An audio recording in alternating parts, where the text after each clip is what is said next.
Hello buddies, this is Kuldeep your English educator. और हम लोग आज के सेशन में क्या करने वाले हैं। हमने जो पिछला लेक्चर है वो किस चीज़ पर किया, हमने किया लिटरेरी डिवाइसेस के ऊपर। लिटरेरी डिवाइसेस में हम लोगों ने एक लिटरेरी डिवाइस डिस्कस किया, दैट इज़ ड्रामेटिक मोनोलॉग। सो हम लोगों ने वहाँ पे मोनोलॉग डिस्कस किया, ड्रामेटिक मोनोलॉग डिस्कस किया। उसके अलावा मोनोलॉग के कितने टाइप्स होते हैं, सो हम लोगों ने बात की सॉलिलोक्वी की। ठीक है, सॉलिलोक्वी भी हम लोग डिस्कस कर चुके हैं और ड्रामेटिक मोनोलॉग भी हम लोग डिस्कस कर चुके हैं। आज जो है, आज का सेशन में हमें क्या डिस्कस करना है, आज हम डिस्कस करेंगे सोनेट को और सोनेट से रिलेटेड जितनी भी तमाम चीज़ें हैं जो आपके एग्जाम्स में आने वाली हैं, बिकॉज एग्ज़ाम का जो पैटर्न है वो चेंज हो रहा है। ठीक है, और आपको भी थोड़ा एडवांस बनना पड़ेगा, आपको भी वो सारा कंटेंट तैयार करना पड़ेगा जो एग्जाम पर्सपेक्टिव से बहुत ज़्यादा इंपॉर्टेंट है। ओके, सो आज के सेशन में मैं आपको वही चीज़ें बताने वाला हूँ कि एग्जाम का जो है पैटर्न बदल रहा है और एग्जाम के लिए आपको कौन कौन सी चीज़ें जो है प्रिपेयर करनी पड़ेगी। ओके, चलो, सो इसी चीज़ को, इसी नोट पर हम लोग एक बार स्टार्ट करते हैं। तो स्टार्ट करते हैं आज का सेशन। तो हमारा जो मेन टॉपिक है, जो आज का हमारा मेजर टॉपिक है, वो तो है कौन सा, वो है हमारा सोनेट। ठीक है, सोनेट के सराउंडिंग में जितनी भी चीज़ें हैं वो हम लोग आज देखेंगे। तो टॉपिक इज सोनेट। सोनेट हम लोग डिस्कस करेंगे। सोनेट को लेकर कौन कौन से कॉन्सेप्ट्स हमें याद रखने हैं, कौन कौन सी चीज़ें हमें याद रखनी है, we will discuss that thing. ठीक है, सो देखिए एक बार मैं जो है आपको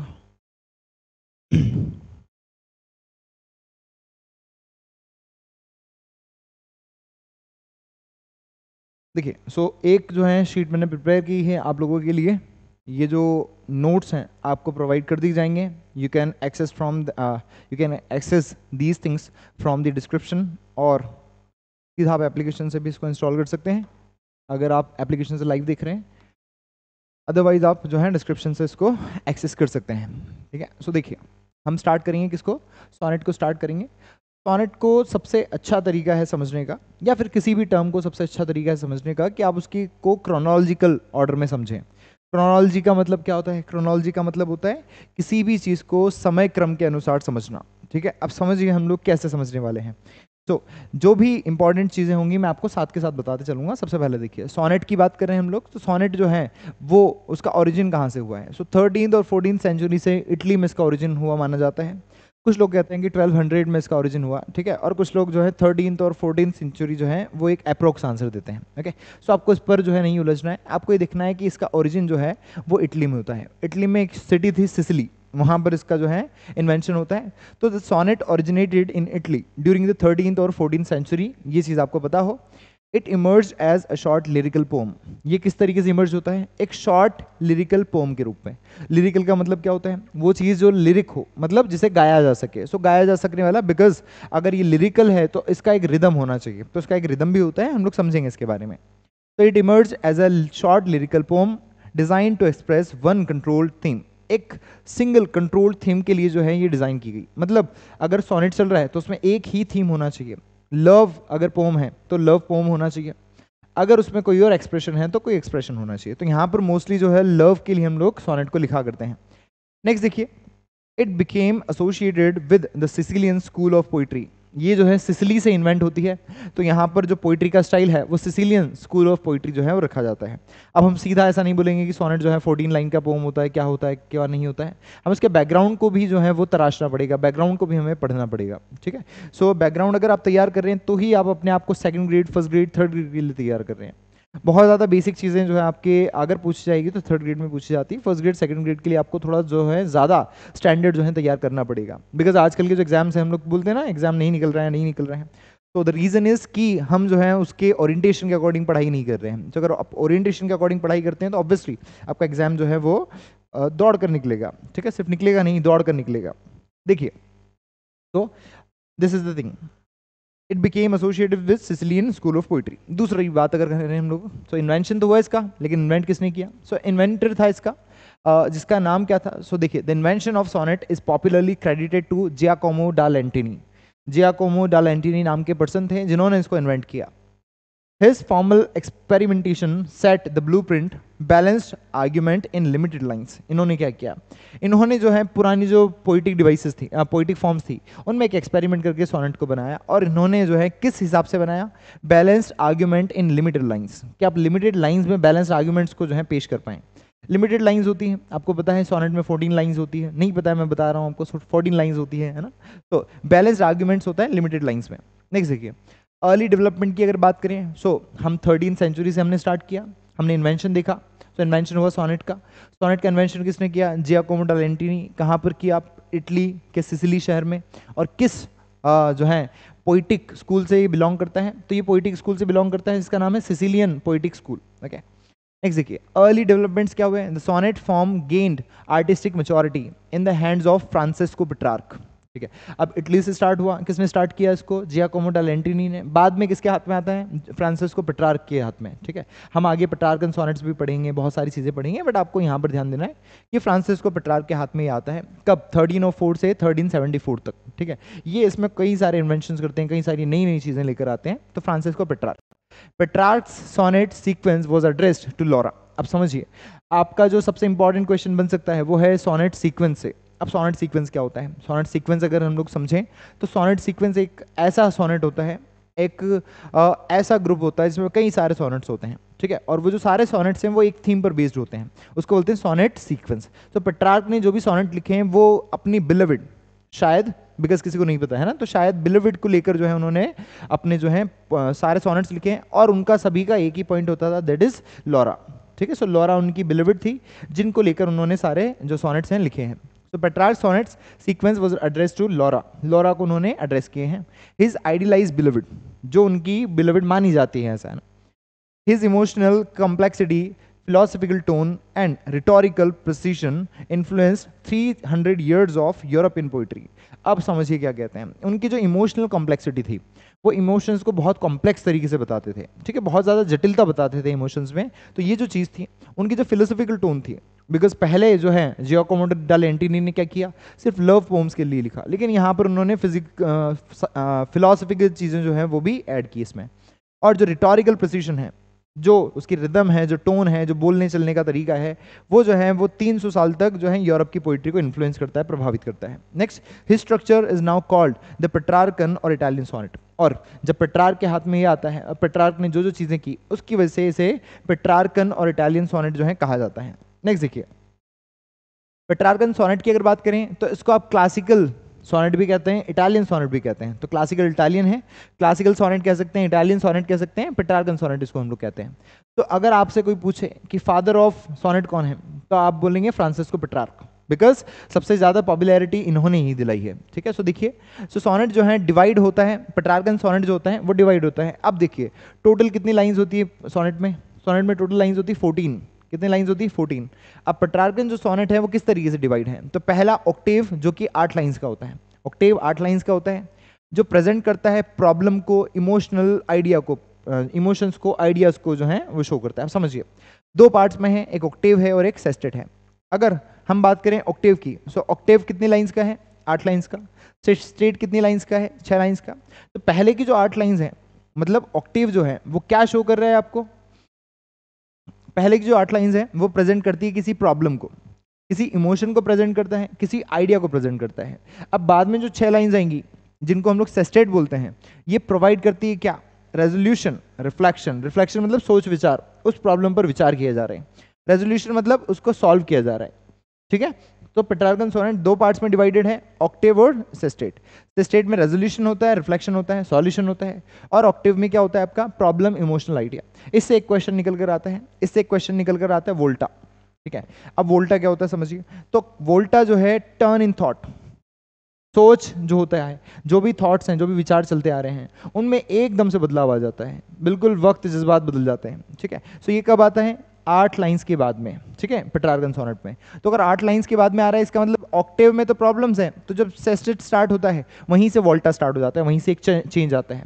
तो 8 लाइन्स तक आपने प्रॉब्लम्स को दिखाया, और जो बाकी के लाइन्स हैं, 9वीं जो लाइन है, 8 लाइन के बाद जो भी लाइन्स आ रही हैं उनमें रेजोल्यूशन है, उनमें सॉल्यूशन है। तो उसी को हम लोग कहते हैं वोल्टा। सो वोल्टा मतलब होता है विचारों में बदलाव आना, अचानक से पोइट्री में विचारों में बदलाव आ जाता है। कब आता है ये? 8 लाइन के बाद में।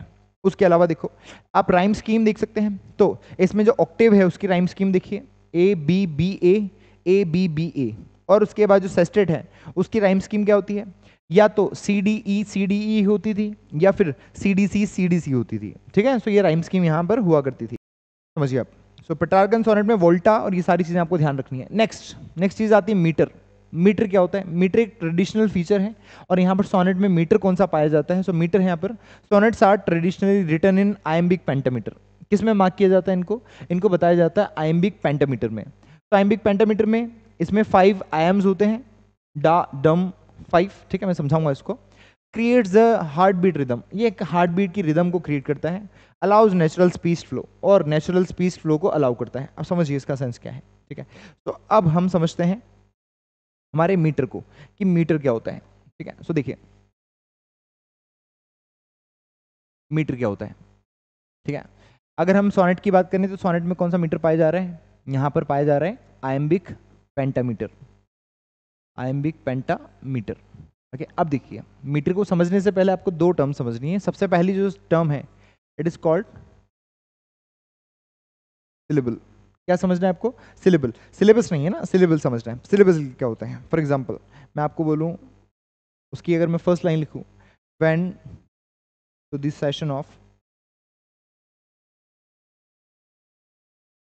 स्वीट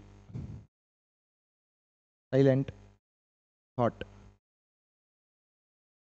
ये होगी फर्स्ट लाइन इसकी, when to the session of sweet silent thought की। अब हमें सिलेबल समझना है। सिलेबल क्या होता है? सिलेबल होता है आपका number of vowels, number of vowels, जितने वाउल साउंड्स हैं, ठीक है, नंबर ऑफ वाउल साउंड्स, जितने वाउल साउंड्स होंगे उतना ही उसमें सिलेबल होगा। फॉर एग्जांपल इसको क्या पढ़ेंगे हम? इसको पढ़ेंगे व्हेन। क्या पढ़ेंगे इसको? व्हेन। तो यहाँ पर एक ही मात्रा है, मतलब वाउल कितना है? एक है। अगर इसमें एक वाउल है तो ये एक सिलेबिक वर्ड है, इसमें एक सिलेबल है। दूसरा पढ़िए टू, ऊ की मात्रा है, ऊ मतलब यहाँ पर भी एक सिलेबल है। बात करें द की, अ की मात्रा है, अ वाउल है इसमें, तो यहाँ पर भी एक सिलेबल है। बात करें सेशन, क्या पढ़ेंगे? सेशन, तो यहाँ पर देखिए से और शन, तो से में एक की मात्रा है और शन में अ की मात्रा है, मतलब 2 वाउल्स हैं। अगर 2 वाउल्स हैं तो इसमें जो है सिलेबल कितने हुए? ये हो गया 2 सिलेबिक वर्ड, ठीक है। ऑफ, ओ की मात्रा है तो इसमें एक सिलेबल है। स्वीट, ई, ठीक है, यहाँ पर डबल ई है, इससे मतलब नहीं है, आपको साउंड देखना है। तो ई का साउंड आ रहा है स्वीट, तो यहाँ पर कितने सिलेबल है? एक, ई की मात्रा है। साइलेंट, साइलेंट, तो यहाँ पर एक वाउल होता है आई, ठीक है। हम जो है ज़्यादा टेक्निकलिटी में नहीं जाएंगे, मैं आपको जो है फोनेटिक्स में नहीं लेकर जा रहा हूँ, मैं आपको सीधा बता रहा हूँ। एक वाउल होता है आपका आई, ठीक है, और आई जो है उसको शो करने के लिए हमारे पास एक डिप्थोंग होता है, ठीक है, उसको डिप्थोंग बोलते हैं। तो आई का साउंड कर रहे हैं, अगर आई साउंड कर रहे हैं मतलब एक ही सिलेबल है इसमें आई में, तो साई और लेंट एक और सिलेबल है। तो यहाँ पर साइलेंट जो वर्ड है उसमें 2 सिलेबल्स हैं, एक तो है साई, साई, यहाँ पर आई का साउंड है वाउल, और लेंट, लेंट में ए की मात्रा है, ए का साउंड है। तो यहाँ पर 2 जो है आपके वाउल्स हो गए, ठीक है। 2 वाउल्स है मतलब 2 सिलेबल है, डाई सिलेबिक वर्ड है। थॉट, थॉट, थॉट, ओ की मात्रा मतलब एक सिलेबल है। अब पूरे सिलेबल्स को आप काउंट करेंगे तो 1 2 3 4 5 6 7 8 9 10, कितने सिलेबल्स हुए? 10 सिलेबल हुए। तो अगर बात करें हम लोग इसमें, इस सोनेट में कितने सिलेबल हुए? तो सिलेबल हो गए 10, ठीक है, सिलेबल हुए 10, मतलब 10 वाउल साउंड्स हैं। फॉर एग्जांपल अगर मैं बात करूं राम की, तो राम में कितने सिलेबल्स हैं? तो आप लिखेंगे राम, राम, और राम में मात्रा क्या है? सिर्फ वाउल साउंड क्या है? आ, यानी यहाँ पर एक सिलेबल है, तो इस वर्ड में एक सिलेबल है, ठीक है। मैं बात करूं रमेश, र मेश, ठीक है, तो इसको कैसे बांटेंगे? र एक वाउल हो गया इसमें अ, ठीक है, और मेश, मेश में किसकी मात्रा है? एक की मात्रा, तो कितने सिलेबल्स हुए? 2 सिलेबल, बिकॉज 2 वाउल हैं तो 2 सिलेबल, इसमें 2 सिलेबल हो गए, ठीक है। अगर बात करें हम रोहन की, ठीक है, रोहन, तो कितने वर्ड्स हुए, कितने वाउल्स हुए इसमें? एक हुआ रो, ओ, एक वाउल है ओ, और हन मतलब अ, तो कितने सिलेबल वाला वर्ड है? ये 2 सिलेबल वाला वर्ड है, तो इसमें 2 सिलेबल्स हैं, ठीक है। तो सिलेबल्स इस तरीके से मेजर किए जाते हैं, ठीक है। शैलेश नमस्ते, शैलेश नमस्ते, तो इस तरीके से हम लोग सिलेबल्स को डिस्कस करते हैं। तो ये तो हो गए आपके सिलेबल्स। अब 10 सिलेबल है, इससे क्या प्रूफ होता है? इससे प्रूफ होता है, समझिए आगे, एक चीज होती है आपकी फुट। फुट क्या होता है? फुट होता है आपका जितने भी सिलेबल्स हैं, जितने भी सिलेबल्स हैं उनका आधा, ठीक है। अब मैथ्स में मत जाएं, आप सिर्फ इतना सा समझें कि जो फुट होता है, फुट किसको कहते हैं? फुट आप कहते हैं 2 सिलेबल को मिलाकर, ठीक है, एक सिलेबल, ठीक है, और एक और सिलेबल, 2 सिलेबल को मिलाकर 1 फुट बनता है। 2 सिलेबल को मिलाकर क्या बनता है? 1 फुट बनता है। हमारे पास सिलेबल कितने हैं? हमारे पास 10 है, मतलब इसमें कितने फुट होंगे? इसमें फुट होंगे 5। कितने फुट होंगे? 5 फुट होंगे। ठीक है, तो हम सिलेबल का आधा कर देते हैं, मतलब 1 फुट में 2 सिलेबल होते हैं, तो सिलेबल का आधा कर दें तो कितने फुट हुए हमारे पास? 5 फुट हुए। ठीक है, अब 5 के लिए लैटिन लैंग्वेज में वर्ड क्या होता है? ये होता है पेंटा। ये क्या होता है? पेंटा। और पेंटा मतलब फुट ही जो है आपका मीटर डिसाइड करते हैं, तो कौन सा मीटर होगा? मीटर होगा यहाँ पर पेंटामीटर। ठीक है, अब मैं बताता हूँ आपको मीटर कैसे। जैसे हमने लिखा हुआ यहाँ पर went to the session of sweet silent thought, हमने यहाँ पर सबसे पहले बात की किस चीज़ की? हमने बात की सिलेबल्स की। अब देखिए फुट निकालते हैं। फुट क्या हो जाएगा? वेन एक सिलेबल और टू एक सिलेबल, तो फुट कौन सा हो गया? वेन टू, ये एक सिलेबल 1 फुट हो गया। ठीक है, ये हो गया 1 फुट। दूसरा फुट देखो, वेन टू द सेशन, अब सेशन में 2 सिलेबल्स हैं, तो एक तो हो गया से और दूसरा हो गया शन, 2 सिलेबल। तो हम लोग क्या करेंगे यहाँ पर? द और से, 1 फुट हो गया। ठीक है, सो वेन टू द से, ठीक है, और शन जो है 1 सिलेबल है और ऑफ में 1 सिलेबल है, तो शन ऑफ, तो 1 फुट 1 फुट 1 फुट। स्वीट में 1 सिलेबल है, साइलेंट 2 सिलेबल्स हैं, तो आप स्वीट और साई को मर्ज कर देंगे, ये 1 फुट हो गया। लेंट और थॉट ये 1 सिलेबल्स हो गए, तो कितने फुट हुए? 1 2 3 4 5। कितने फुट्स हुए? 5 फुट्स हुए। मतलब यहाँ पर कितने फुट होते हैं? 5 फुट होते हैं। और मीटर जो है, मीटर आपके फुट का ही नंबर होता है कि आपने एक लाइन में कितने फुट लिखे हुए हैं। तो यहाँ पर 5 लाइन्स हैं और 5 लाइन को हम लोग बोलते हैं पेंटा। तो इसका मतलब क्या हुआ? यहाँ पर कौन सा मीटर है? यहाँ पर पेंटामीटर है। ठीक है, सो पेंटामीटर क्यों है? बिकॉज हमारे पास 5 फुट है। तो पहली चीज तो ये प्रूव हुई कि हमारे यहाँ पर मीटर जो है वो कौन सा है? It is called pentameter. ठीक है, दूसरी चीज हम लोग जो बात करने वाले हैं वो क्या है? यहाँ पर एक वर्ड है आयम्बिक। आयम्बिक क्या होता है? पेंटामीटर समझ में आया, क्योंकि 5 फुट इसलिए पेंटामीटर है। आयम्बिक क्या होता है? सो आयम्बिक जो वर्ड है वो बना है आयम से। किससे बना है? आयम से। और आयम जो है वो एक इस प्रकार का मीटर है जिसमें एक जो है अनस्ट्रेस्ड और एक स्ट्रेस्ड सिलेबस आता है। क्या मतलब है इसका? समझना।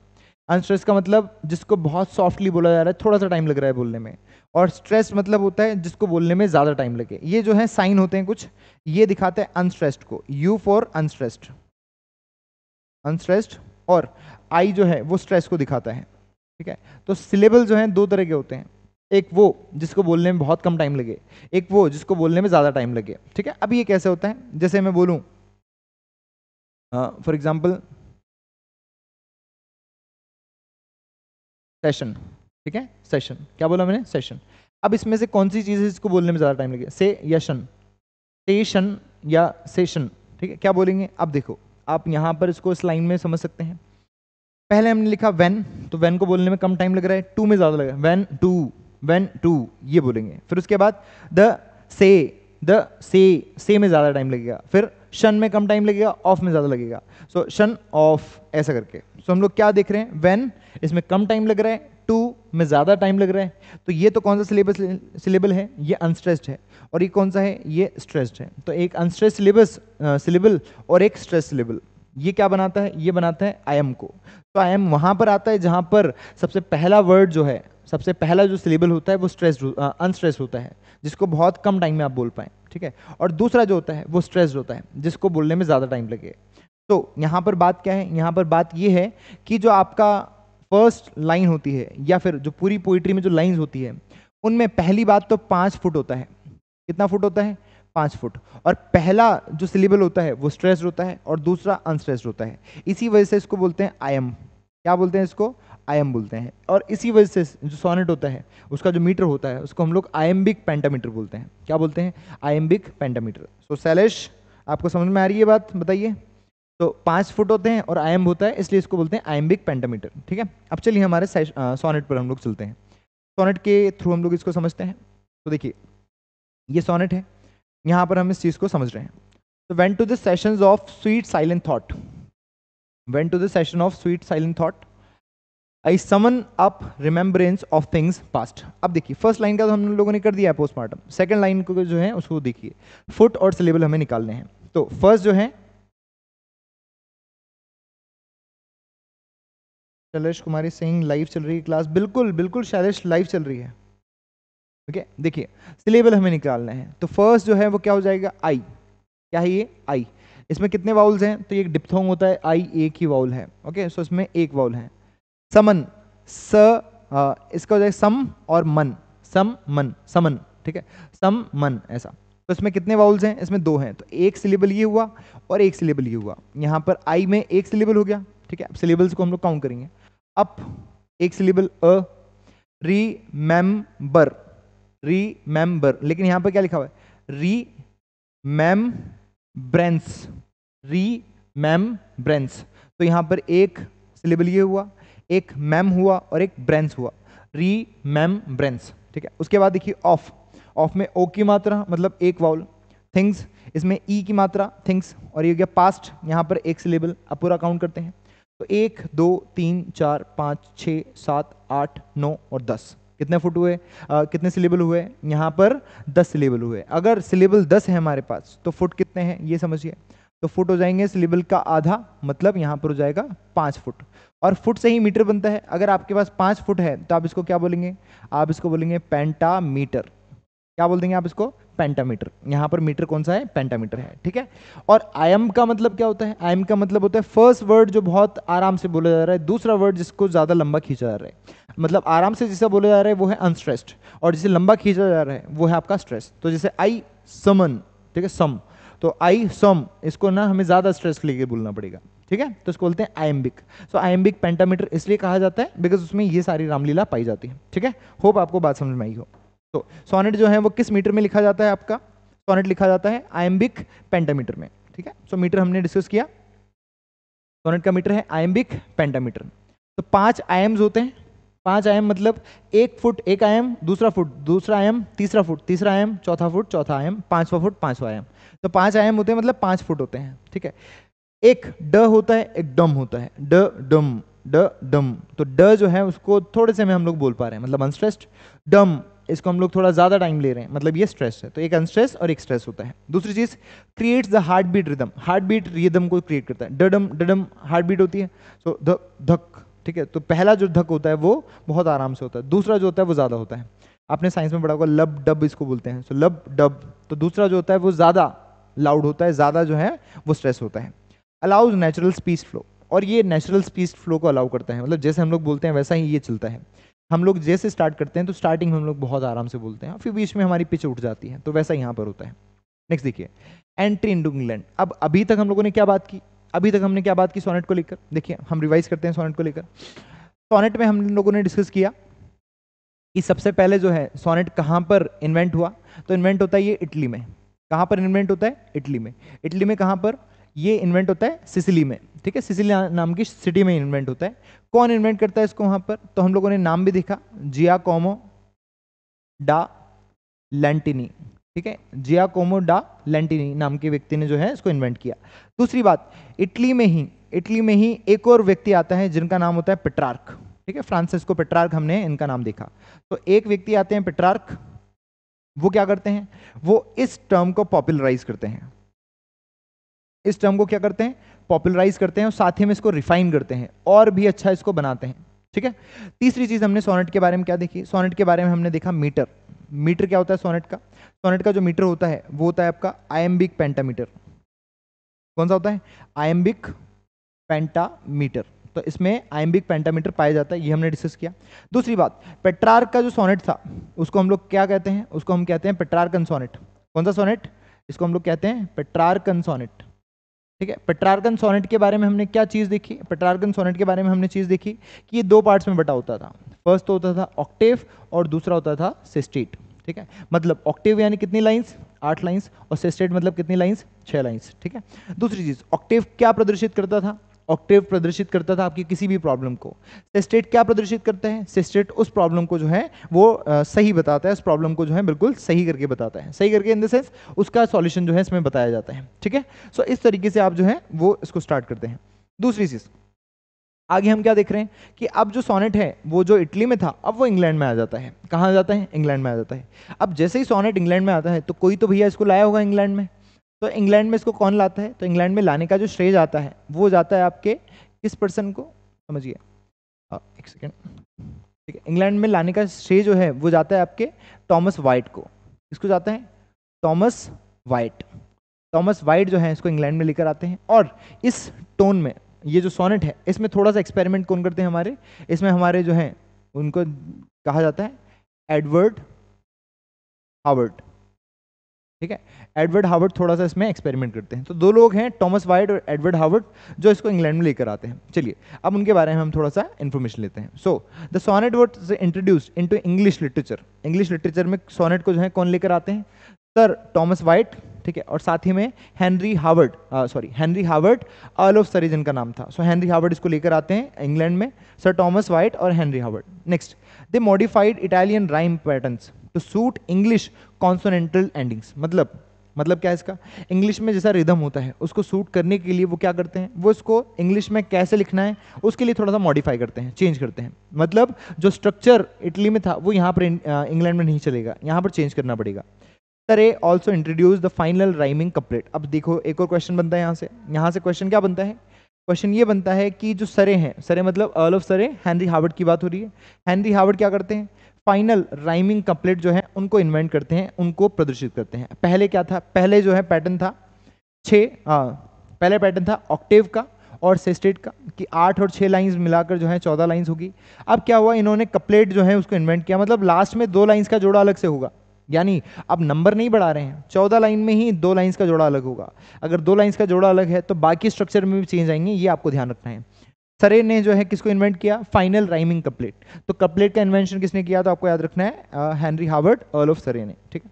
अर्ल ऑफ सरे इसलिए बिकॉज जो अर्ल है वो तो एक एडमिनिस्ट्रेटिव टाइटल होता है, एक प्रशासनिक जो है वो आपकी पदवी होती है, और सरे जो है जगह का नाम है, तो वहाँ के ये अर्ल थे, वहाँ के एडमिनिस्ट्रेटर थे। नेक्स्ट देखिए, शेक्सपियरन इंग्लिश सोनेट, या फिर जिन्हें हम लोग एलिजाबेथन सोनेट भी कहते हैं, जो कि एलिजाबेथन एज में आते हैं, उसको हम लोग जो है एलिजाबेथन सोनेट भी कहते हैं। तो शेक्सपियर ने भी सोनेट लिखे और उनको शेक्सपियर के नाम से जाना जाता है। सो फॉर्मल डिवीजन क्या हुआ अब इसका समझिए। अब तक हमने देखा इटली में सोनेट था, इटली में सोनेट कौन लेकर आया? जियाकोमो डा लेंटिनी। और इटली में पॉपुलराइज किसने किया? पेट्रार्क ने। पेट्रार्कन सोनेट किस तरीके से था? ऑक्टेव और सेस्टेट। उसके बाद अर्ल ऑफ सरे जो आए उन्होंने 2 लाइंस और इसमें ऐड कर दी, मतलब लास्ट के 2 कपलेट्स बनाए, लेकिन 14 लाइंस ही हैं। तो इंग्लिश जो सोनेट है उसको कैसे बांटा गया? तो शेक्सपियर ने इसको बांटा 4-4-4 के पैटर्न में, मतलब प्रोग्रेसिव आर्ग्यूमेंट्स होते हैं। 4 लाइंस में एक थॉट लिखा, उस थॉट को हमने 4 में और इंटेंस कर दिया, फिर उस थॉट को 4 लाइंस में और इंटेंस कर दिया। तो ऐसे कोई भी जो प्रॉब्लम है जो कि किसी क्वार्टरेन में दर्शाई गई उसको हम लोग बढ़ाते गए। क्वार्टरेन मतलब 4 लाइंस का ग्रुप, तो 4-4-4 कितनी लाइंस हुई? ठीक है, ये हो गई 12 लाइंस, 12 लाइंस, ठीक है। इसको बोलते हैं प्रोग्रेसिव आर्ग्यूमेंट वाला क्वार्टरेन। उसके बाद फाइनल कपलेट 2 लाइंस वाला, जिसको किसने इन्वेंट किया? हेनरी हावर्ड ने, ठीक है, अर्ल ऑफ सरे ने। उसमें क्या होता है? उसमें ट्विस्ट होता है, एपिग्रामेटिक पंच होता है। जो वोल्टा आता है वो यहाँ पर इस लाइन में आता है, 12वीं लाइन में आता है, कपलेट में इसका सॉल्यूशन आता है, जबकि वहां पर जो वोल्टा था वो 8th लाइन के बाद आ रहा था, ठीक है। ये भी चीज आपको ध्यान रखनी है। नेक्स्ट, राइम स्कीम क्या होती है? ये होती है आपकी AB CD CD EF और GG। ये जो GG है ये किसकी GG है, मतलब GG इसका सेंस किसकी राइम स्कीम है? तो ये 2 लाइंस की राइम स्कीम है जो लास्ट में होती है, जो क्या होता है आपका फाइनल कपलेट, उसकी राइम स्कीम होती है GG। Next, the volta often arrives in the couplet. यहाँ पर वोल्टा किस में आता है? कपलेट में आता है, लास्ट की 2 लाइंस में आता है। अगर हम लोग बात करें पेट्रार्कन सोनेट की, तो वहां पर वोल्टा किस में आता था? तो वहां पर 8 लाइन के बाद वोल्टा आता था, ठीक है। ये चीज आपको ध्यान रखनी है। नेक्स्ट, इसके बारे में और डिस्कशन हम लोग करते हैं, देखिए आगे।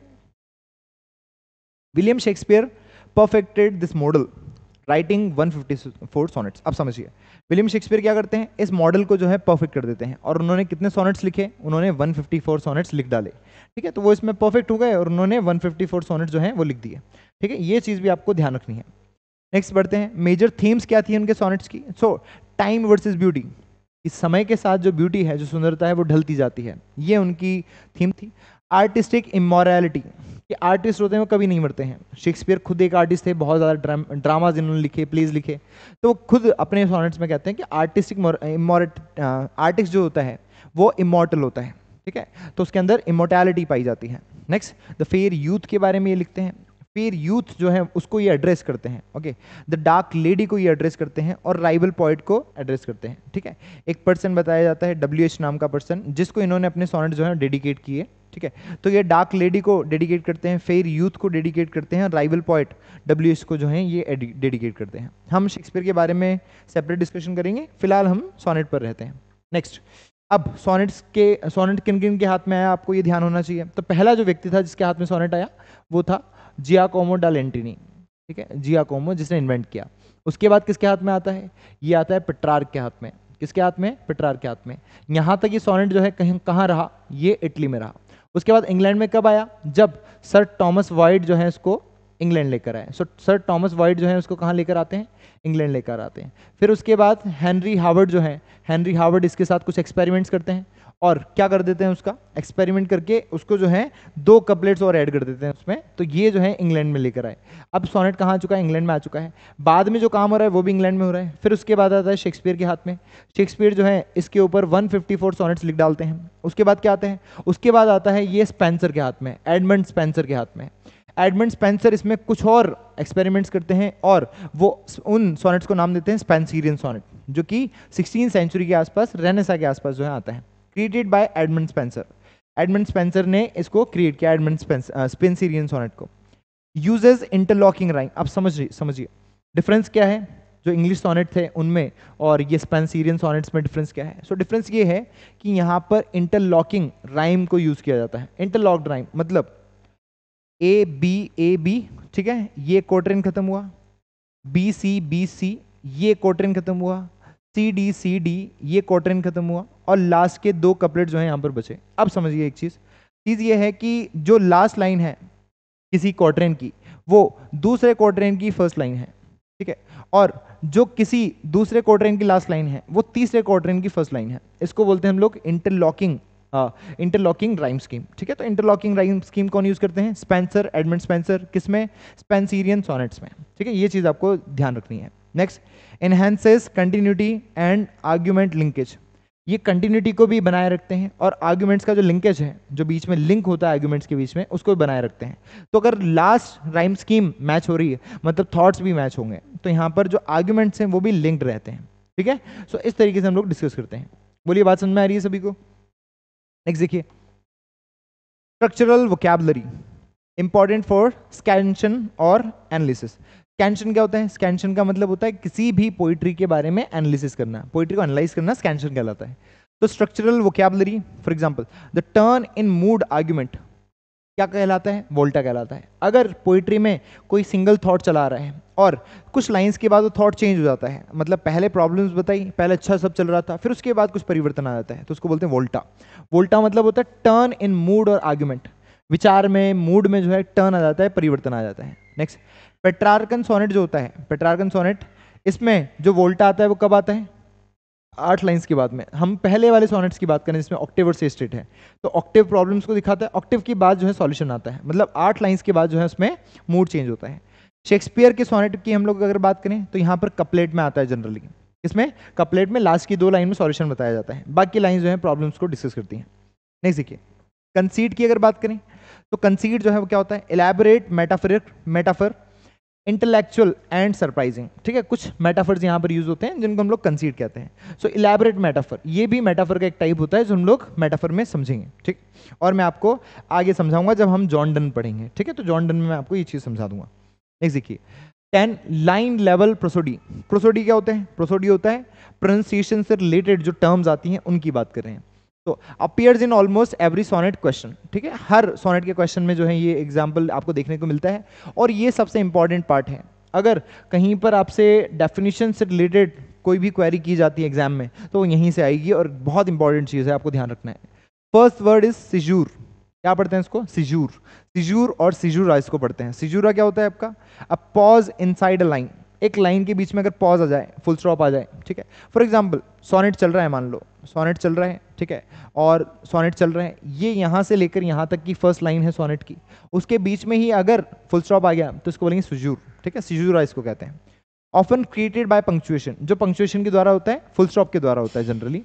कंट्रोल्स पेसिंग, ये पेस को कंट्रोल करता है कि आप चलते ही ना जाएं, थोड़ी देर रुकें भी, सही है ना ऐसा। इंट्रोड्यूसेस ड्रामेटिक टेंशन, ये ड्रामेटिक टेंशन को बढ़ाकर रखता है, सस्पेंस को बढ़ाकर रखता है, ऐसा कहते हैं। तो सिजूरा क्या हो जाता है, एक पॉज हो जाता है किसी लाइन के अंदर ही, ठीक है, उसको कहते हैं। एंड स्टॉप्ड लाइन, अब एंड स्टॉप्ड लाइन क्या होती है समझिए, line ends with punctuation, full stop पर एक लाइन खत्म हो गई, ठीक है। Thought concludes at the line break, और जैसे ही लाइन खत्म होती है तो थॉट कंक्लूड हो जाता है, समझिए कैसे। हमने एक चीज देखी, ड्रामेटिक मोनोलॉग। ड्रामेटिक मोनोलॉग में मैंने आपको एक चीज बताई, ठीक है, एक पोइट्री के बारे में हमने डिस्कशन किया, that is my last duchess. हमने किसके बारे में डिस्कशन किया था? My last duchess. वहां पर जो है, अगर आपने चीज़ों को गौर से देखा हो तो काफ़ी सारी चीज़ें आपको देखने को मिल रही हैं। समझिए, हम लाइव जो है वो एग्जाम्पल से देखते हैं, समझते हैं इसको। सो माय लास्ट डचेस, मैंने आपको इसकी स्टोरी भी बताई। अभी हम स्टोरी पर नहीं जाएंगे, अभी हम सिर्फ जो है वो कंटेंट पर ध्यान देंगे। सो देखिए, my last duchess, that's my last duchess painted on the wall. ठीक है, अब देखिए ये जो फर्स्ट लाइन है, ये जो फर्स्ट लाइन है, क्या ये अधूरा सेंस दे रही है या पूरा सेंस दे रही है? ये जो फर्स्ट लाइन है, ये अधूरा सेंस दे रही है या पूरा सेंस दे रही है? तो आप बोलेंगे सर ये तो पूरा सेंस दे रही है। ये पूरा सेंस दे रही है, मतलब ये जैसे ही पंक्चुएशन मार्क आया, कॉमा आया, फुल स्टॉप आया, कुछ भी आया, तो ये जो लाइन है ये अपना पूरा सेंस कंक्लूड कर चुकी है। सेंस क्या कर चुकी है? कंक्लूड कर चुकी है। जो इसको एक लाइन में कहना था उसने कह दिया कि वो रही मेरी लास्ट डचेस जिनकी पेंटिंग जो है दीवार पर बनी हुई है। तो यहाँ पर कंक्लूड हो गया। इसको हम लोग बोलते हैं एंड लाइन। क्या बोलते हैं? And line. मतलब ये लाइन यहीं पर जो है अपना थॉट कंक्लूड कर दे रही है, अपना विचार कंक्लूड कर दे रही है। लेकिन अगर हम लोग रन ऑन लाइन की बात करें, रन ऑन एंजॉयमेंट की बात करें, तो वो किसको कहते हैं? ठीक है, समझिए। पहले हमने एक देखा सीजूर। सीजूर क्या होता है? Looking as if she were alive, full stop, I call. ठीक है, इस लाइन में क्या पाया जा रहा है? इस लाइन में सीजूर पाया जा रहा है, बिकॉज बीच में फुल स्टॉप आ गया, लाइन के बीच में ही। ठीक है, ऐसा नहीं कि लाइन के बाद आया, लाइन के बीच में ही पॉज आ गया, तो उसको सीजूर कहते हैं। दूसरी चीज, एक और टर्म से मैं आपको वाकिफ कराता हूं, समझिए।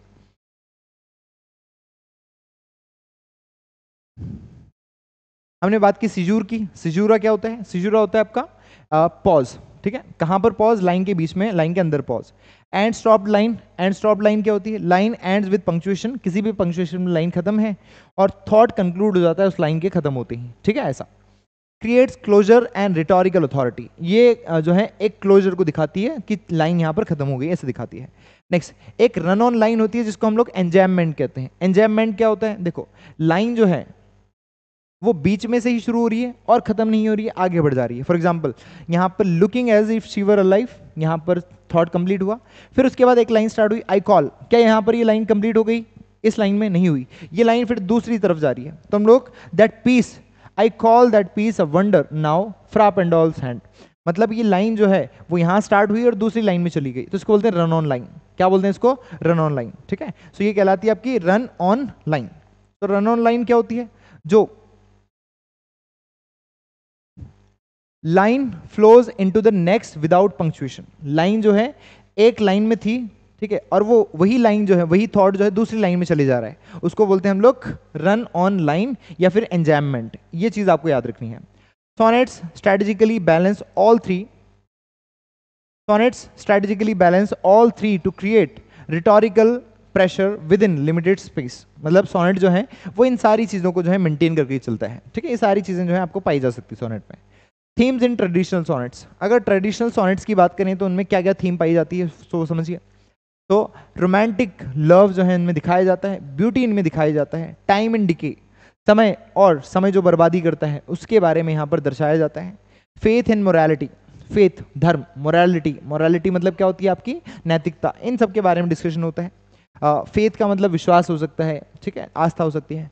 फिलॉसफी को डिस्कस करता है। पेट्रियोटिज्म, धार्मिकता, देशभक्ति को दिखाता है। इनर कॉन्फ्लिक्ट, मन में अंतर्द्वंद चलते हैं, उनके बारे में यहाँ पर डिस्कशन होता है।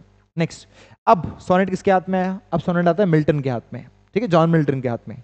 अब जब जॉन मिल्टन के हाथ में आता है तो ये भी अपना कुछ करते हैं, इसलिए इसको बोला गया है मिल्टोनिक सोनेट। 17वीं सेंचुरी के आसपास John Milton expanded the thematic gravity. John Milton जो है, जो थीम्स थी सोनेट की उसको एक्सपेंड करते हैं, उसको आगे बढ़ा चलते हैं। तो देखिए उन्होंने क्या क्या डाला इसमें? पॉलिटिक्स लेकर आए। पहले क्या पॉलिटिक्स थी? क्या देखो, पॉलिटिक्स नहीं है यहाँ पर, सब प्रेम और धर्म की बातें हो रही है, विचार की बातें हो रही है। यहाँ पर वो पॉलिटिक्स लेकर आए, यहाँ पर रिलीजन लेकर आए, पर्सनल सफरिंग, व्यक्ति जो पीड़ाएं फेस कर रहा है उसको लेकर आए। ठीक है, तो ये सारी चीजें जॉन मिल्टन ने लिखी।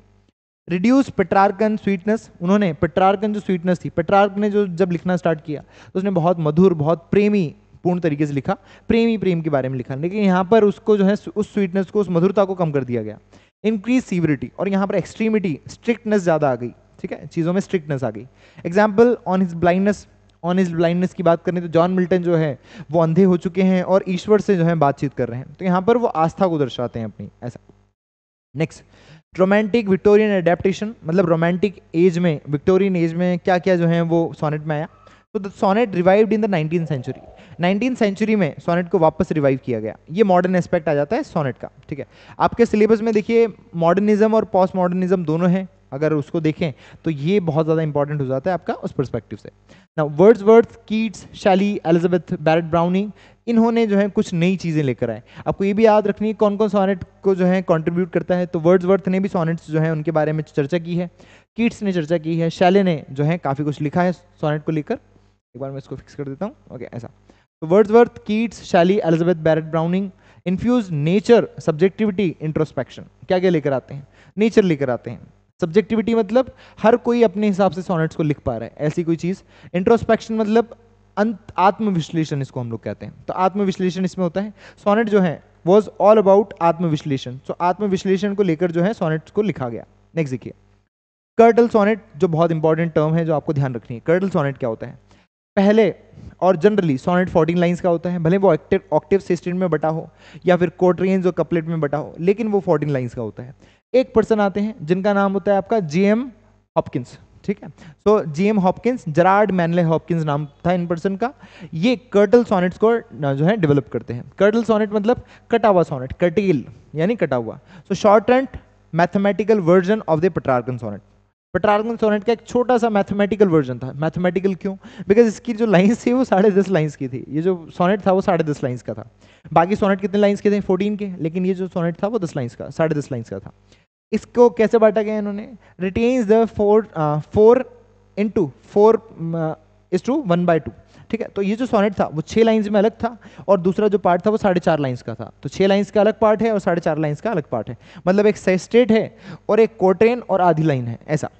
Proportion of Octave and sestet, ठीक है। ऑक्टेव और सेस्टेट जो था उसको इन्होंने ऐसा कर दिया। नेक्स्ट एग्जाम्पल है पाइड ब्यूटी। इन्होंने फर्स्ट एग्जाम्पल लिखा, फर्स्ट सोनेट लिखा कर्टल सोनेट में, वो था पाइड ब्यूटी। किन्होंने लिखा? जरार्ड मैनले हॉपकिंस, जीएम हॉपकिंस भी इनको कहा जाता है। Next increases compassion and rhetorical intensity. ये कंप्रेशन को इंक्रीज कर देते हैं, मतलब उनको कंप्रेस कर दिया सोनेट्स को इन्होंने, और रिटोरिकल इंटेंसिटी बढ़ाकर रखते हैं। रिटोरिकल मतलब शाब्दिक इंटेंसिटी जो है उसमें रहती है, शब्द जो है बहुत प्रभावित होते हैं, बहुत ज़्यादा प्रभावी शब्द इसमें होते हैं। नेक्स्ट देखिए सोनेट सीक्वेंस। सोनेट सीक्वेंस क्या होता है? अभी हमने चर्चा की एक सोनेट्स का ऐसा ग्रुप जिसमें सोनेट जो है सेम थीम पर हो, सोनेट सीक्वेंस कहते हैं। सो सीरीज ऑफ इंटरकनेक्टेड सोनेट्स, ठीक है, इंटरकनेक्टेड सोनेट्स। फॉर एग्जांपल 154 जो है सोनेट्स लिखे किसने? विलियम शेक्सपियर ने। तो वो जो 154 है उसमें से एक पार्ट ऐसा है जो डार्क लेडी को ही जो है डेडिकेटेड है, एक पार्ट ऐसा है जो WH को ही डेडिकेटेड है। तो जो डार्क लेडी को डेडिकेटेड पार्ट है उसको हम लोग बोलेंगे सोनेट सीक्वेंस। तो एक थीम होना चाहिए, ठीक है। जो WH को डेडिकेटेड पार्ट है उसको हम लोग बोलेंगे सोनेट सीक्वेंस। तो सोनेट सीक्वेंस एक थीम पर सोनेट्स का ग्रुप होता है। तो यूनिफाइड वॉइस होती है इसमें, कंटिन्यूस इमोशनल नरेटिव होता है, एक जैसी आवाज़ एक जैसी टोन होती है, और कंटिन्यूस इमोशनल नरेटिव होता है। भावनात्मक नरेटिव, भावनात्मक वर्णन इसमें देखने को मिलता है। एग्जाम्पल पेट्रार्क ने जो लॉरा को लिखे हैं, ठीक है, वो सारे सोनेट सीक्वेंस हैं। शेक्सपियर ने फेयर यूथ और डार्क लेडी को जो भी लिखे हैं वो सारे जो हैं वो क्या है? आपके सोनेट सीक्वेंस हैं, ठीक है। डार्क लेडी की बात है। नेक्स्ट ड्रामेटिक सोनेट्स की अगर बात करें, सो इंक्लूड्स इंटरनल कॉन्फ्लिक्ट्स, ठीक है। ड्रामेटिक जो सोनेट्स होते हैं ये ड्रामा नहीं होता है, बट इनमें ड्रामा जैसा एलिमेंट पाया जाता है। तो इंक्लूड्स इंटरनल कॉन्फ्लिक्ट, इसमें व्यक्ति के अंतर्द्वंद को दर्शाया जाता है, व्यक्ति जो मन में सोच रहा है उन सबको दर्शाया जाता है। इंटरोगेटिव टोन होती है इसकी, इससे में क्वेश्चंस पूछने वाली टोन होती है। मिनी ड्रामेटिक सिचुएशन होती है, थोड़ा सा ड्रामा जो है इसमें दर्शाया जाता है, वो सब चीज़ें यहाँ पर बताई जाती है। नेक्स्ट 20th सेंचुरी में क्या ट्रांसफॉर्मेशन हुए, क्या क्या परिवर्तन आया वो देखिए। मॉडर्निस्ट लूजेंट, मॉडर्निस्ट जो है वो लूज कर देते हैं, छोड़ देते हैं पंक्चुएशन को छोड़ दिया मॉडर्निस्ट ने। स्ट्रिक्ट राइम को छोड़ दिया, ठीक है। ट्रेडिशनल मीटर को भी इन्होंने छोड़ दिया, yet preserve the 14 line philosophical density, ठीक है। जो मॉडर्न लोग आए उन्होंने क्या किया? पंक्चुएशन को छोड़ दिया, कहाँ कॉमा लगाना है, कहाँ फुल स्टॉप आंसर कुछ भी लिख रहे हैं। स्ट्रिक्ट राइम जो होती थी ABBA वो भी छोड़ दिया, ठीक है। जो भी स्ट्रिक्ट राइम है वो सब छोड़ दिया। ट्रेडिशनल मीटर को इन्होंने छोड़ दिया और अपने हिसाब से लिखने लग रहे हैं। नेक्स्ट देखिए 18 पॉइंट, कंटेम्प्रेरी यूसेज क्या हुआ, ठीक है। समकालीन लोग कैसे लिख रहे हैं? ये कंटेम्प्रेरी पोइट्स जो हैं वो लिखते हैं ब्रेक राइम स्कीम्स, इन्होंने राइम स्कीम्स को ब्रेक कर दिया, वही same content. Experiment with free words, ये फ्री वर्ड्स के साथ एक्सपेरिमेंट कर रहे हैं, कहाँ पर क्या राइम चल रही है, कहाँ पर क्या राइम चल रही है, कहाँ पर क्या राइम चल रही है, कुछ नहीं पता। यूज आयरनी, ये आयरनी को यूज कर रहे हैं, फ्रेगमेंटेशन को, पार्ट्स में इनको बांट रहे हैं। एंजाममेंट मोर एग्रेसिवली, और एंजाममेंट को भी यूज कर रहे हैं। कोई लाइन कहीं स्टार्ट हुई और वही लाइन जो है दूसरे स्टैंजा में दूसरी लाइन में चली गई है ना, ऐसा। Sonnet remains a discipline of compression. Sonnet जो है अब सिर्फ कंप्रेशन के तौर पर रह गया, मतलब सोनेट जो है छोटी लाइंस की पोइट्री जो है रह गया है। 14 लाइंस जो होती है वो पोइट्री में बहुत छोटा माना जाता है, तो छोटी लाइंस जो है इसमें छोटी लाइंस होती है, मतलब पोइट्री छोटी होती है, 14 लाइंस होती है, इसलिए इन्होंने जो है 14 लाइंस के हिसाब से इसको यूज़ करना स्टार्ट किया कि 14 लाइंस में हम लोग बहुत कुछ कह सकते हैं। Now why 14 lines? तो 14 लाइंस क्यों? ट्रेडिशन शेप्ड बाय, ट्रेडिशन जो है बनाया हुआ था 14 लाइंस का। आर्किटेक्चुरल सिमेट्री बनाने के लिए इन्होंने 14 लाइंस रखी, ठीक है, कम ज़्यादा भी कर सकते हैं लेकिन 14 ही इन्होंने रखी। बैलेंस आर्गुमेंट्स हो पाए, ठीक है, आर्गुमेंट ज़्यादा ना बढ़े आगे, उसलिए इन्होंने 14 लाइंस रखी। कंट्रोल्ड थॉट एंड रेजोल्यूशन, उसमें आप कंट्रोल लिमिटेड चीज़ें लिख पाएँ, इसलिए इन्होंने 14 लाइंस रखी। Next, how to identify sonnet, आप सोनेट को कैसे आइडेंटिफाई कर सकते हैं? एग्जाम हैक बताता हूँ। A poem is most likely a sonnet if it is 14 line, iambic pentameter, unstressed, stressed, unstressed, stressed, iamb pentameter 5 foot होनी चाहिए, मतलब एक लाइन में 10 सिलेबल्स हो, ठीक है। वन कंट्रोलिंग थीम, एक कंट्रोलिंग थीम हो, पूरी सोनेट में एक थीम होनी चाहिए। नेक्स्ट, फिक्स्ड राइम, राइम जो हो वो भी फिक्स हो, ठीक है, राइम स्कीम फिक्स हो, और एक वोल्टा होना चाहिए, रेजोल्यूशन वाला पॉइंट होना चाहिए जहां पर चीजें बदल रही हैं। नेक्स्ट, मोस्ट फेमस सोनेट्स, अब आपको ये चीजें जो याद रखनी है वो ये है, शेक्सपियर ने सोनेट 18 लिखा, ठीक है, मिल्टन ने ऑन हिज ब्लाइंडनेस लिखा, ठीक है, ये आपको याद होना चाहिए। नेक्स्ट, वर्ड्सवर्थ ने the world is too much with us, ये लिखा, आपको ये याद होना चाहिए, ये भी सोनेट है। बैरेट ब्राउनिंग ने क्या लिखा? रॉबर्ट ब्राउनिंग की वाइफ, उन्होंने क्या लिखा? How do I love the, ये रॉबर्ट ब्राउनिंग को उन्होंने डेडिकेट करते हुए लिखा। हॉपकिंस, जीएम हॉपकिंस, ठीक है, जरार्ड मैनले हॉपकिंस, तो उन्होंने लिखा पाइड ब्यूटी, जो कर्डल फॉर्म में है, पूरा नहीं है, 10.5 लाइंस का है। असेंशियल कीवर्ड्स आपको जो याद रखने हैं, buzz words for the answer, answer कब मार्क करेंगे आप कि ये सोनेट है? जब ये वर्ड्स आए, ठीक है। तो लिरिक सोनेट से रिलेटेड है, सोनेट एक लिरिकल पोम है, आप ये ध्यान रखें। वोल्टा, इसमें एक वोल्टा आता है जहां पर चीजें जो है चेंज हो जाती हैं, चेंज हो जाती है मतलब ऊपर प्रॉब्लम्स हैं और यहाँ पर जो है वो डिस्कशन किया जा रहा है प्रॉब्लम्स के सॉल्यूशन पर। आयम्बिक पेंटामीटर, आयम्बिक पेंटामीटर होता है, मतलब यहाँ पर एक आयम्ब होता है, स्ट्रेस्ड अनस्ट्रेस्ड, स्ट्रेस्ड अनस्ट्रेस्ड, ऐसे 10 सिलेबल्स होते हैं, 5 फुट होते हैं। कंसीट होता है, इसमें बढ़ा चढ़ाकर थोड़ी सा चीज़ों को बताया जाता है, मेटाफर होता है, काइंड ऑफ कंपैरिजन होता है। ऑक्टेव होता है 8 लाइंस का, सेस्टेट होता है 6 लाइंस का, कोट्रियन होता है 4 लाइंस का, कपलेट होता है 2 लाइंस का। सेक्सुअल टेम्पोरल एंग्जाइटी, ठीक है, सेक्सुअल और टेम्पोरल एंग्जाइटी यहाँ पर बताई जाती है, लोगों में चिंता है सेक्स को लेकर, ठीक है, प्रेम को लेकर, लव को लेकर, ठीक है, वो सारी चीज़ें। सीजूरा इसमें होता है, बीच में फुल स्टॉप आ जाता है, आपको एंड स्टॉप लाइन देखनी है, ठीक है, लाइन जहाँ खत्म हो रही है वहाँ पर थॉट कंक्लूड हो रहे हैं। एंजैममेंट देखते हैं, रन ऑन लाइन, मतलब एक लाइन कहीं स्टार्ट हुई और वही लाइन दूसरी भी स्टेंजा में कंटिन्यू हो रही है ऐसा। उसके बाद कर्डल सोनेट 10.5 लाइंस का सोनेट, 10.5 लाइंस का सोनेट। इंटरलॉकिंग राइम, स्पेंसर जो है उसने लिखा इंटरलॉकिंग राइम में, तो स्पेंसर जो है इंटरलॉकिंग राइम में लिखता है, ठीक है, उसके एक कोट्रेन की जो लास्ट लाइन है उसी की राइम जो है दूसरे कोट्रेन की फर्स्ट लाइन में चली जाती है ऐसा। फाइनल क्रोनोलॉजिकल आर्क रखना है आपको याद, तो इटली से स्टार्ट हुआ, हम वापस इसको रिवाइज कर सकते हैं। सो इटली से हमने इसको स्टार्ट किया, इटली में जियाकोमो डा लेंटिनी ने इसको इन्वेंट किया और पेट्रार्क ने इसको पॉपुलरेट किया। फिर उसके बाद जियाकोमो लेंटिनी कौन था जिसने इसको इन्वेंट किया, पेट्रार्क कौन था जिसने पॉपुलर किया। पेट्रार्क का सोनेट 8 और 6 के प्रोपोर्शन में बटा हुआ था, ऑक्टेट और सेस्टेट। ऑक्टेव जो था, ऑक्टेव की जो लास्ट लाइन थी वो प्रॉब्लम्स को दिखाती थी, लास्ट लाइन के बाद सॉल्यूशन आ जाता था, जिसको वोल्टा कहते हैं। वाइट और सरे, टॉमस वाइट और एडवर्ड हावर्ड, जिन्हें अर्ल ऑफ सरे बोलते हैं, उन्होंने क्या किया, उन्होंने इसको इंग्लैंड में लेकर आया। उसके बाद शेक्सपियर ने सोनेट लिखा। स्पेंसर जो है स्पेंसिरियन सोनेट लिखते हैं, स्पेंसर ने जो है उसमें कुछ और इन्वेंशन किया और ये क्या लेकर आए, ये इंटरलॉकिंग राइम को लेकर आए, मतलब क्वार्टरेन की लास्ट लाइन दूसरे क्वार्टरेन की फर्स्ट लाइन होगी, ठीक है, राइम के मामले में ऐसा। मिल्टन ने मिल्टॉनिक सोनेट लिखा, जो थोड़ी स्ट्रिक्टनेस लेकर आए, रिजिडिटी लेकर आए। इन्होंने जो है उसको लव सोनेट से हटाकर जो है रिलीजियस सोनेट बना दिया ऐसा। रोमांटिक्स आए, उन्होंने कुछ और चेंज किया। उसके बाद हॉपकिंस, जिन्होंने कर्डल सोनेट को, जीएम हॉपकिंस कर्डल सोनेट लेकर आए।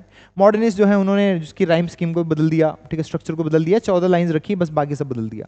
कंटेम्प्रेरी फ्री एक्सपेरिमेंटेशन, बहुत सारे लोगों ने अलग अलग एक्सपेरिमेंटेशन की, आपको ये चीज़ें याद होनी चाहिए। Okay, so this is the sonnet. Sonnet के कुछ और कॉन्सेप्ट जो है हमारे बाकी रहते हैं, वो हम लोग करेंगे but in the next lecture. So आज हम लोग इतना ही करेंगे, बाकी हम लोग करेंगे नेक्स्ट लेक्चर में, ठीक है। सो एक बार मुझे बता दीजिए फटाफट से, जो भी ऑनलाइन है, आपको बात समझ में आ रही है या फिर नहीं आ रही है।